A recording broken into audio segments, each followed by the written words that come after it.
Israel के प्रधानमंत्री Benjamin Netanyahu Hamas आतंकवादियों को भूख से मारने के प्रयास के तहत उत्तरी गाजा में मानवीय सहायता बंद करने की सेवानिवृत्त जनरलों के एक समूह की योजना की समीक्षा कर रहे हैं। अगर इस योजना को लागू कर दिया गया तो वे लाखों फिलिस्तीनी भोजन या पानी की आपूर्ति के अभाव के बीच उत्तरी गाजा में फंस सकते हैं, जो अपने घर छोड़कर नहीं जाना चाहते या जो ऐसा करने में सक्षम नहीं है।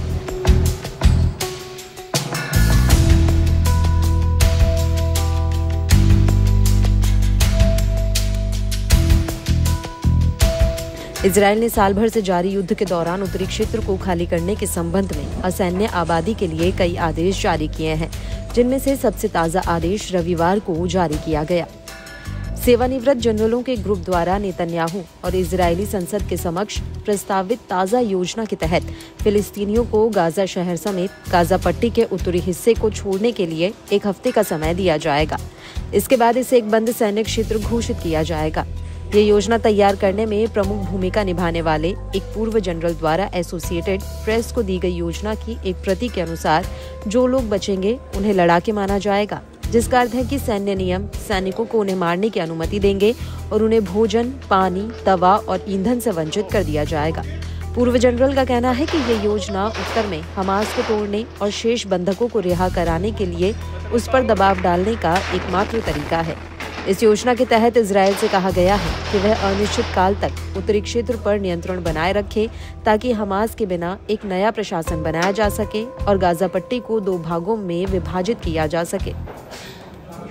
सरकार ने तथाकथित जनरल प्लान को पूरी तरह से लागू करने के संबंध में कोई निर्णय नहीं लिया है और यह स्पष्ट नहीं है कि इस पर कितनी गंभीरता से विचार किया जा रहा है।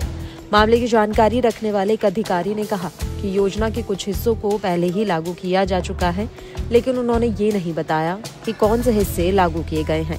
एक अन्य इजरायली अधिकारी ने कहा कि नेतन्याहू ने योजना को युद्ध के दौरान उन्हें मिली कई अन्य योजनाओं की तरह पढ़ा है और उसका अध्ययन किया है, लेकिन उन्होंने ये नहीं बताया कि क्या इसमें किसी हिस्से को अपनाया गया है या फिर नहीं।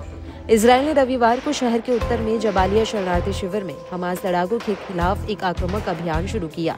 संयुक्त राष्ट्र और मानवीय सहायता पहुंचाए जाने की निगरानी करने वाली इजरायली सैन्य एजेंसी के वेबसाइट के अनुसार 30 सितंबर के बाद से भोजन, पानी या दवा के किसी भी ट्रक ने उत्तरी गाजा में प्रवेश नहीं किया है। मानवाधिकार समूहों को चिंता है कि इस योजना के कारण असैन्य आबादी के लिए बड़ा संकट पैदा हो सकता है और उन्हें भूखमरी का सामना करना पड़ सकता है। गाजा में सहायता पहुंचाने वाली इजरायली संस्था COGAT ने इस बात से इनकार किया है कि उत्तर की ओर जाने वाले मार्ग बंद कर दिए गए हैं, लेकिन जब उनसे पूछा गया कि हाल के दिनों में कितने ट्रकों ने प्रवेश किया तो उन्होंने कोई जवाब नहीं दिया। संयुक्त राष्ट्र के एक वरिष्ठ अधिकारी ने कहा कि रविवार से अब तक केवल 100 फिलिस्तीनी ही उत्तरी गाजा से गए हैं। फिलिस्तीनी शरणार्थियों के लिए संयुक्त राष्ट्र की एजेंसी के प्रमुख फिलिप लाजिरी ने सोशल मीडिया मंच X पर लिखा कि इस क्षेत्र में कम से कम 4 लाख लोग फंसे हुए हैं। बुनियादी वस्तुओं की आपूर्ति न के बराबर है और भूखमरी का खतरा बढ़ रहा है।